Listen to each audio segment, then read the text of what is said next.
There's big trouble in Chicago, plus Axios, the website, stands for activism and not journalism. CrossFit gets canceled. Ruth Bader Ginsburg calls out flag kneeling. Would New York actually be better off with no mayor and a new Bill and Ted movie? Could it be real?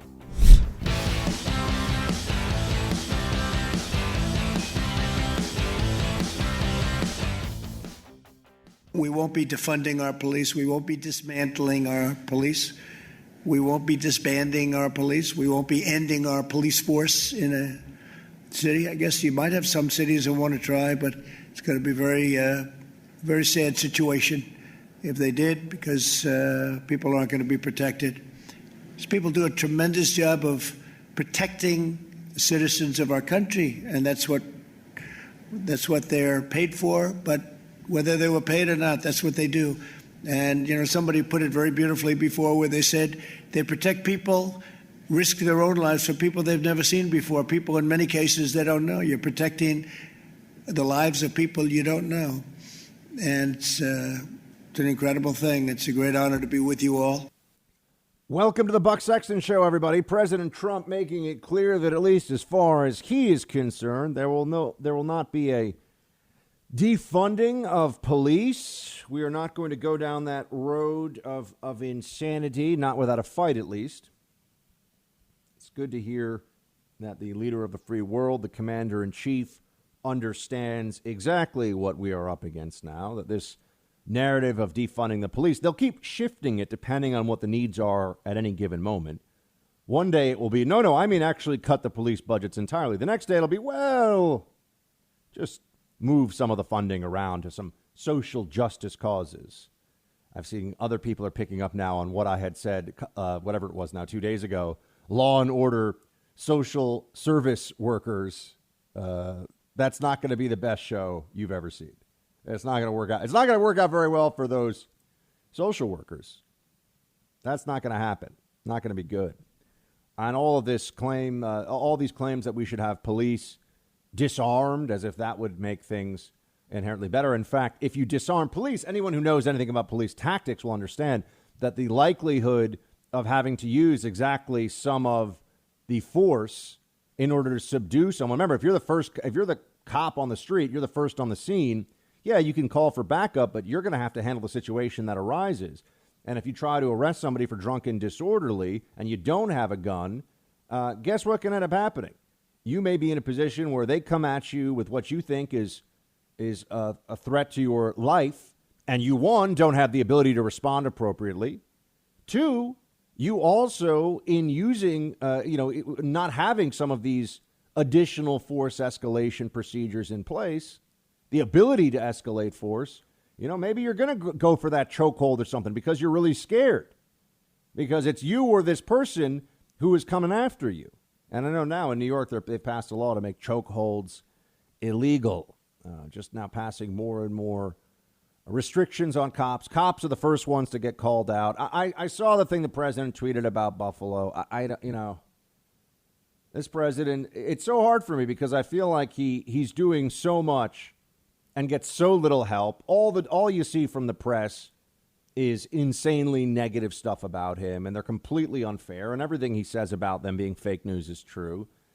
But was this necessary right now? Because now we get a whole news cycle focused on what Trump said about a protester in Buffalo who got pushed by cops who have now been suspended and charged, and criminally charged. Another cop, I think, here in New York has been charged. So now they're charging cops with criminal assault. And you've got to remember that now is going to factor through in the thinking of law enforcement across the country when they're trying to determine how much force they can use in different circumstances. And people will say, well, that's a good thing, isn't it, Buck? Yeah, but it's an imperfect world. When someone is coming at you, what are you supposed to do when someone's throwing a rock at you? You're supposed to just sit there and take it? Are you supposed to be able to tackle the person? How do you tackle them? I mean, there was all this police training that goes into it, but at some level, this is one human being trying to physically subdue another. And really, a part of this should be don't do things that make cops have to wrestle you to the ground and fight you. That is a conversation worth having as a society. right? Whether you're a protester or just somebody else. A lot of people go through life without ever having to be wrestled to the ground by police. And most people who are arrested know when the cop says you're under arrest, all right, you put your hands behind your back, you go to the station, and that's it. Resisting arrest leads to so much of this, but we can't even talk about resisting arrest right now. I can't even have that discussion. People say, oh, you're justifying police violence. No. No one likes bad cops. No one likes police brutality. Because everybody understands what that means for them in their day-to-day lives. It means that there's the possibility that they themselves could be, and people who say this doesn't happen to white people, are lying. Or just ignorant, don't know anything. It does. Police brutality happens to white people. It happens to people of all races. It happens to Latinos. You're not hearing a lot about that either, are you? It's just go for, in this movement, the slogans and the claims that have the maximum psychological and emotional impact to divide us and to mobilize the left. They claim they want to fix things. They don't want to fix things. They want to use this. They want to exacerbate the situation and then mobilize against their perceived political enemies, they being the left and the Democratic Party. Whether, we've seen this, Black Lives Matter, Occupy Wall Street, Antifa, all these different political entities that have come up in the last decade or so. And it always becomes the same thing. A vessel, the tip of the spear for the broader left to push its agenda. That's what's happening now. We see this. And I know they claim to be so in favor of the powerless. Meanwhile, and I'll get to some of these stories over the course of the show today. Meanwhile, you have members of Congress taking a knee, Democrat members of Congress taking a knee in subservience or perhaps solidarity with this group. You have all of corporate America just falling over itself to show that they support the movement. What does the movement even really stand for? But it's very similar to climate change. Do you believe in climate change? Yes? Well, then you have to accept all these other policies and ideas that I put forward. Do you accept the Green New Deal? Well, no. Well, I thought you said you believed in climate change. The same idea is present here with the Black Lives Matter movement. Do you support Black lives? Of course. Everyone supports Black lives. To do anything but that would be deeply immoral and disgraceful. Well, then you must also support defunding cops, disarming cops, federalizing law enforcement, which how is that going to make things better? Look at what we've seen from the FBI recently. But you better support all that stuff too, right? No, I don't support all of those other policy decisions. I thought you said you support Black lives. This is how they do it. And so on the one hand, you're not really able, it's not really possible for you to oppose the movement without subjecting yourself to the worst kinds of attacks and smears and the politics of personal destruction. And so you have to go along with it, and you have to go along with all of it.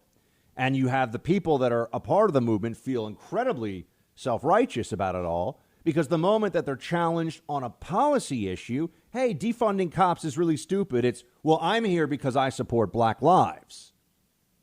Therefore, I always have the moral high ground. No matter what I want, no matter what I tell you have to do, kneel, bow, wash my feet, do whatever I say as a leftist, as a lib, no matter what I claim, if you push back, I can always retreat to, I'm just here to support Black lives.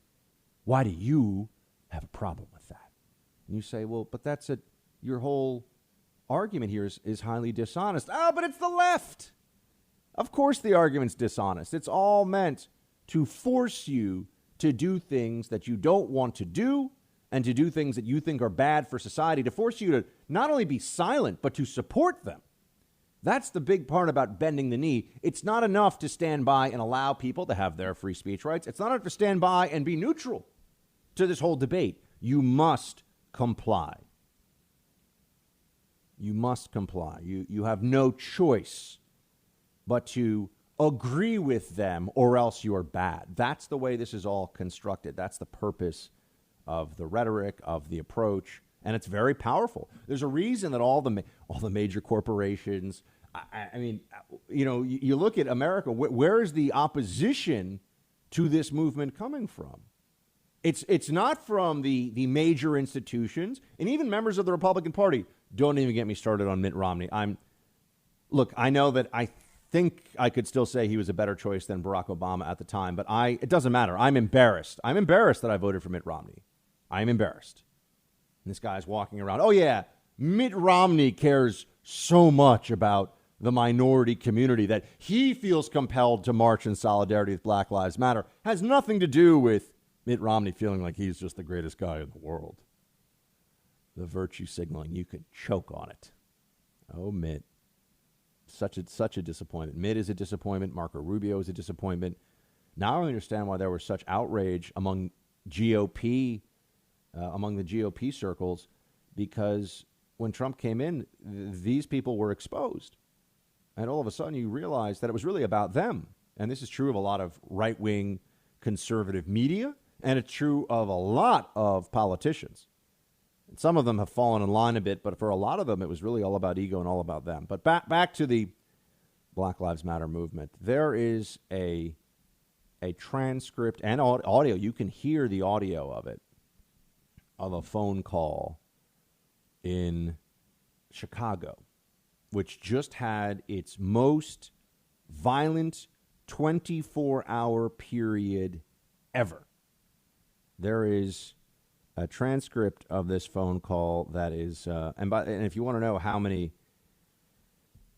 people are killed, I mean, dozens of people are shot, people are killed, and the transcript of this phone call shows you that you're not being told how devastating these riots, how devastating this movement has been, not just to cities in general, but specifically to minority neighborhoods, specifically to areas of cities where there are people working, trying to get ahead, who are trying to do the right thing, Black and Hispanic-owned businesses, and they're being burned down, destroyed. People have nowhere to shop. People have nowhere to go. They don't feel safe.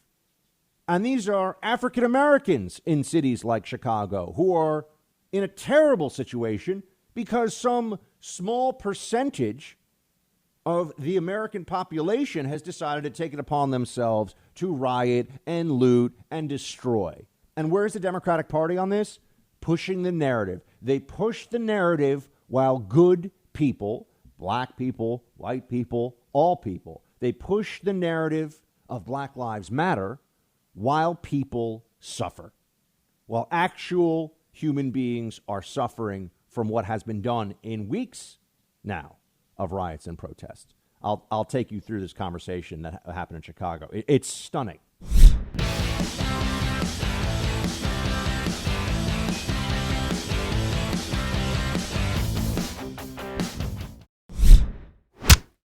My ward is a blank show. I can't actually say what this alderman in the city of Chicago said on this tape from WTTW News, but this was eye-opening, and people are looking at it, hearing it. They can read the transcript. You can hear the audio online, too, of this phone call and saying, why isn't every news network in the country covering what is happening to the I think it's the fourth largest. Is Houston larger than Chicago, producer Mark? I think it's close. But one of the largest cities, top 5, Chicago, the Windy City. Chicago, named for Chickaqua, which means stinky onion, because in fact there was a stinky form of plant found by the river where the city of Chicago currently is. True story, actually. And I believe it comes from it's Algonquin, I think, if my Native American history is correct. It does not mean the good land. That's Milwaukee, as we learned from Wayne's World. Okay, back to Chicago and back to this news story. Producer Mark, I was trying to give you time to find out. Yes, Chicago is third behind New York and LA. Thank you. Chicago is third. I like to get the facts correct here. Okay, Chicago's third largest city in the country. An alderman is effectively, it's just a fancy way of saying a city council person. I mean, alderman, city council, same thing. 50 aldermen, 50 members of Chicago's city council are on this call with Mayor Lori Lightfoot. And they talk about how, and this was on Sunday, May 31st. So this was right after some of the worst protests that happened. That day alone, according to CBS Chicago here, there were 699 arrests, almost all of them looters, 132 officers injured, 48 shootings, and 17 homicides. 17 murders one day. That's a lot. You don't need me to tell you that. I mean, you just extrapolate that. What if you had 17 murders in the city of Chicago size every day for a year? It would be, it'd be the most violent place on earth by far. It'd be worse than really even some of the worst times in Ciudad Juarez. Some of you may have seen in depictions in film. And Juarez, for a while on the U.S.-Mexico border, because of the drug cartels there, was, on a per capita basis, the highest homicide rate in the world. It was a terrifying place. And Yon Grillo, who has covered the cartels for many years, decades down in Mexico, wrote a book in which he said that when you crunch the math on it, an assassination in Juarez about a decade or so ago, when things were really, really bad, you're looking at 2007, 2008, an assassination cost less than $100. That's what a hitman would be paid. Anyway, Juarez, a horribly scary place back then. I'm sure it's still not particularly safe now, but I haven't checked on it recently. Chicago sounds pretty darn terrifying, too. Lightfoot, the mayor, said that what happened was a massive problem, and she described rioters as just F-word-ing lawless right now. Quote, "I don't know about you, but I haven't seen blank like this before. Not in Chicago," Mayor Lightfoot said. You go through this transcript, and it is truly jaw-dropping. I mean, the write-up on WTTW news of it is you read this, you say, how is this not filtered out? It's with 50 city council members. You know why? Because they're all Democrats. And if you speak out and say that these riots were horrific and damaging and destroyed businesses and destroyed quality of life in predominantly black communities in the city of Chicago, that interferes with Nancy Pelosi taking a knee. I'm so woke. It interferes with the narrative, so you can't do that. But finally, some actual reporting. Occasionally local news, and this is what you see happening. So local news is still sometimes putting journalism. Sometimes we'll put journalism before politics, just because, not because they are so ethical, but because they'll have a story that's so big and they know. I mean, I've never even heard of WTTW News before, and I'm in the news business, right? It's a local Chicago station. But they got such a big story that they have to run with it because there's dollars and cents attached to this one. I mean, this is getting their name out there all across the country. Why haven't we heard about this? This was, almost a week and a half ago. Why haven't we heard about this before? Oh, I'll tell you why.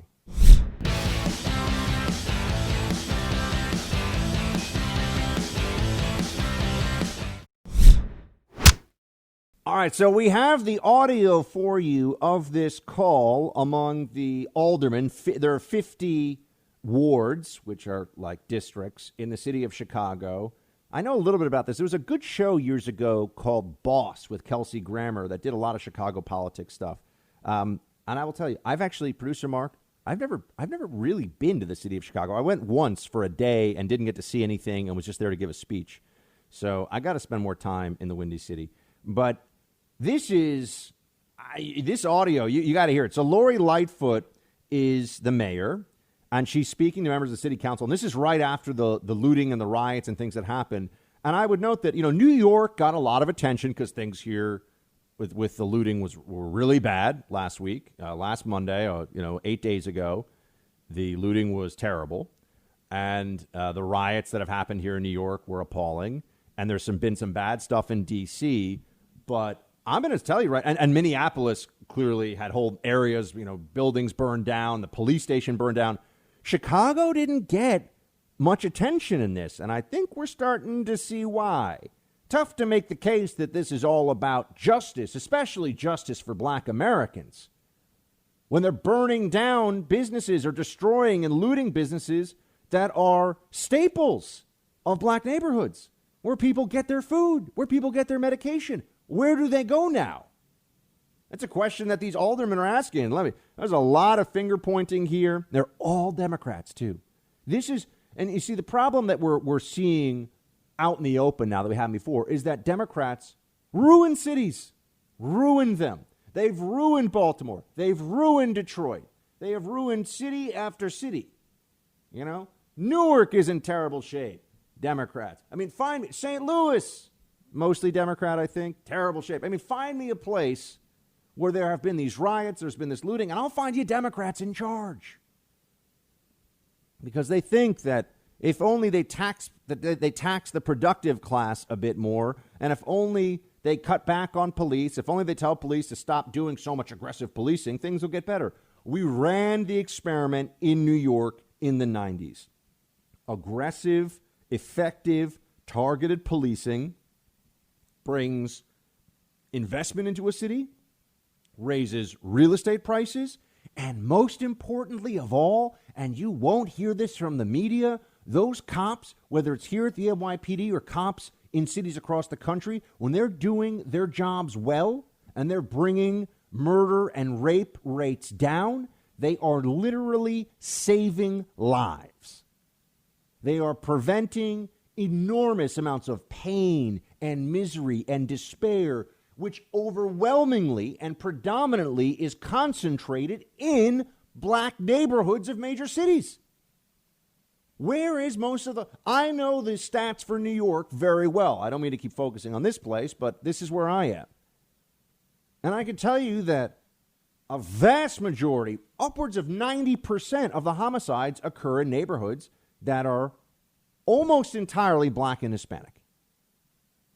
So when the cops bring the murder rate down, they are saving the lives of black and, in the case of New York, Latino Americans. Looking at this example, they're saving the lives of the people who are trying to provide for their kids, who are trying to show up to work and do their part and be productive.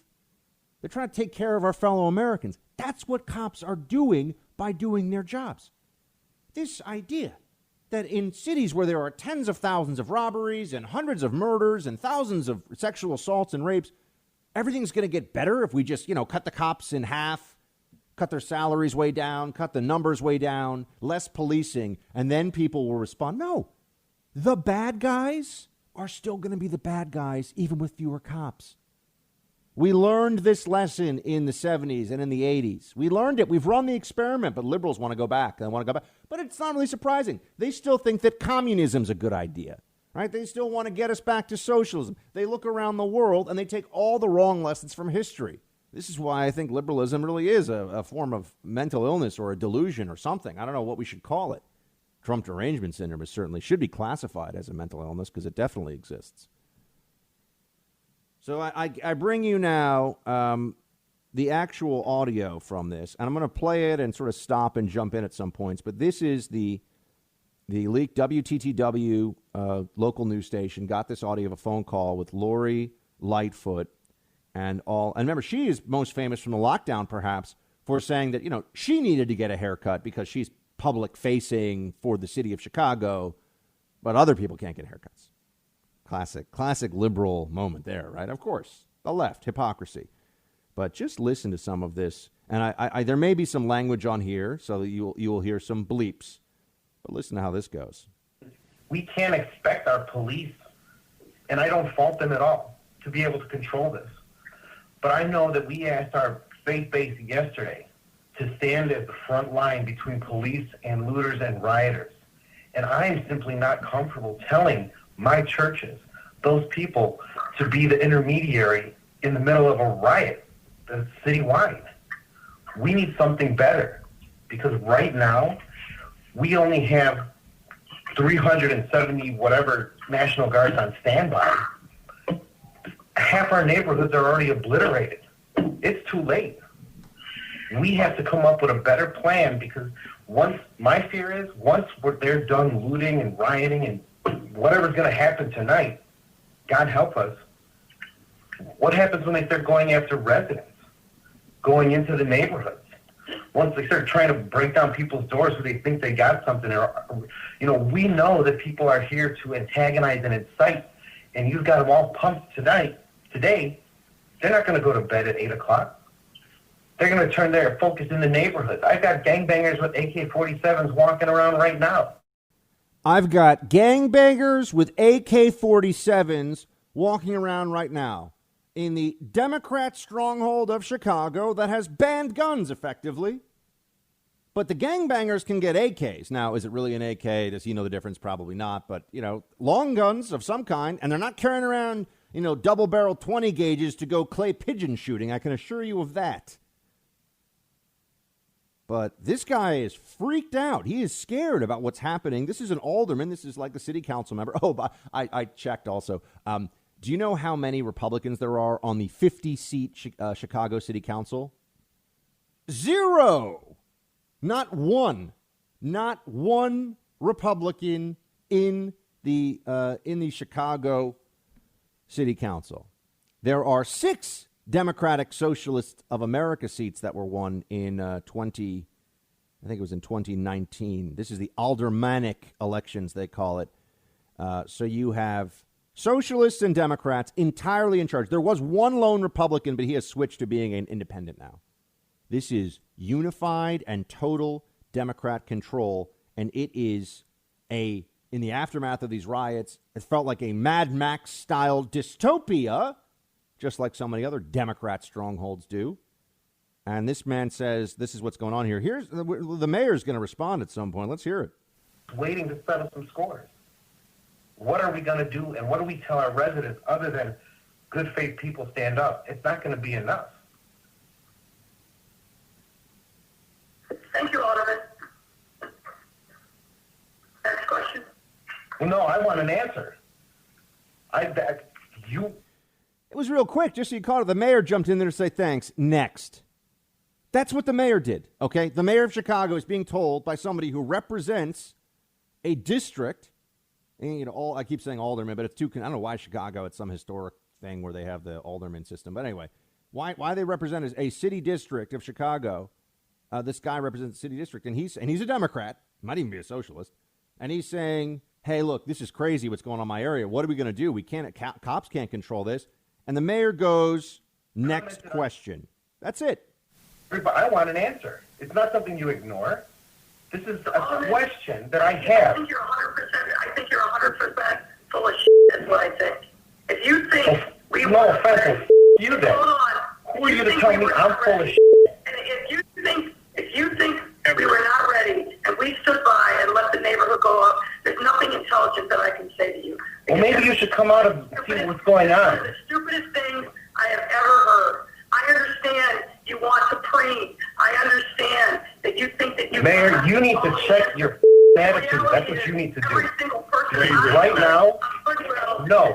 You need to check your attitude.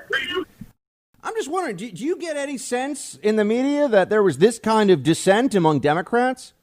Where you've got a member of the city council in the third largest city in this country dropping F-bombs at the, really getting into it with the mayor.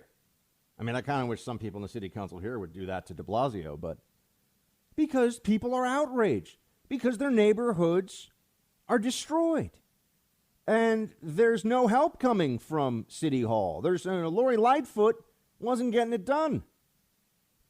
Meanwhile, the Chicago City Council's Black Caucus, according to WTTW, was criticizing Lightfoot for using 375 members of the Illinois National Guard to block off the central business district. So they then said that the south and west sides, which have large African-American populations and generally have a lot more crime, were a, quote, easy target for looters and criminals. So essentially they were calling out Lori Lightfoot, who's an African-American female. They're calling her out and saying, you use the National Guard to protect like the fancy business district, and our black majority neighborhoods, in many cases, were just destroyed. And she says, of course, that that's not true and that's really bad.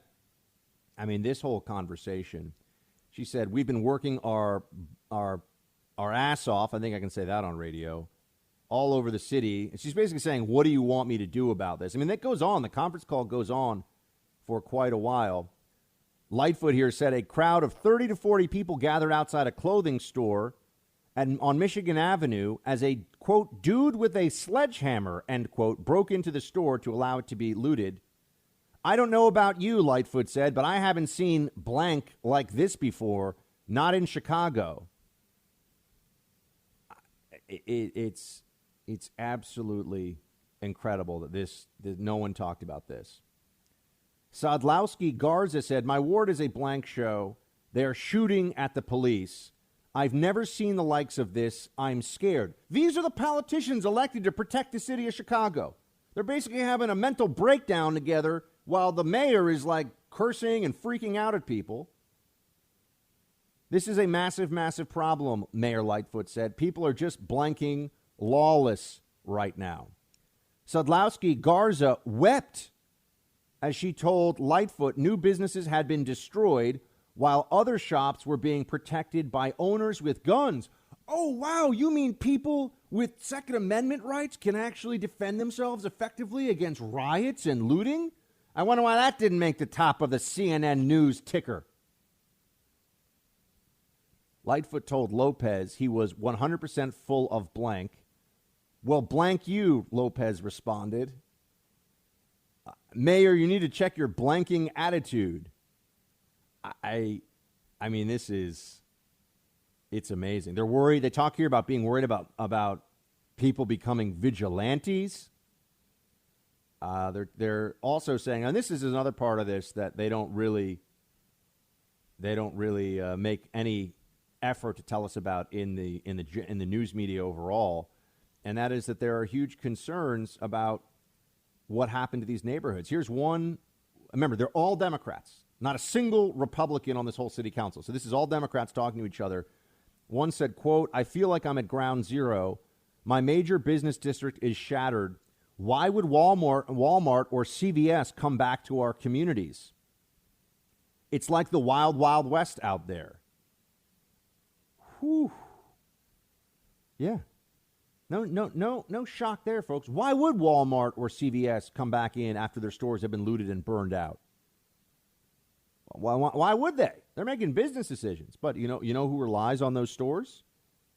People, particularly elderly people.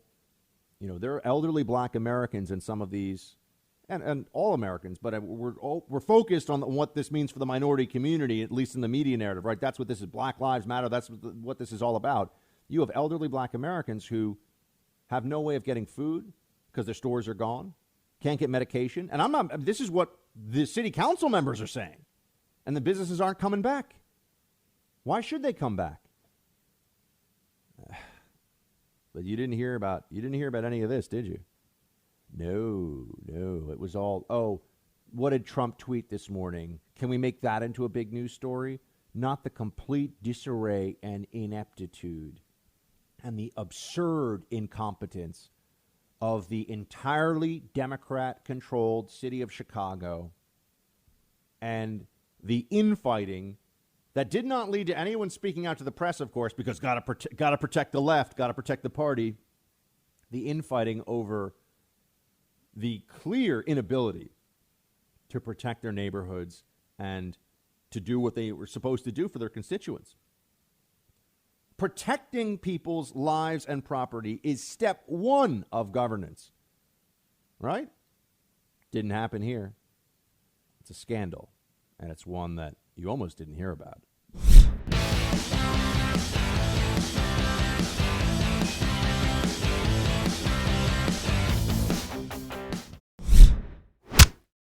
Anytime you hear a slogan being articulated by activists who are seeking an end that could probably inspire a lot of common folks, you can be sure that Donald Trump is going to try to weaponize that slogan.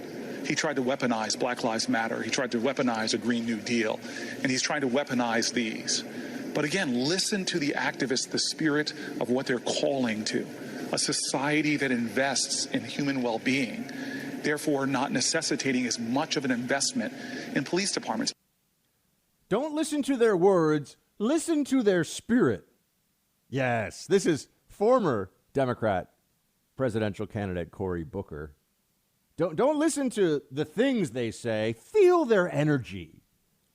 because otherwise you're weaponizing. Weaponizing words in this case means listening to what the activists say and believing that that's what they are saying. This is amazing. It's like this old joke about Republicans pounce, you know. Anytime Democrats do anything that's terrible, you know, major scandal with the Democrat member of the House of Representatives, Republicans pounce is the headline. It's always Republicans pounce. That's like this weaponizing. No, defund police is stupid, and now the Democratic Party is like, how do we maneuver with this one now? You let the activists run your party, you let the crazy people make the decisions. Guess what? You got to defend crazy.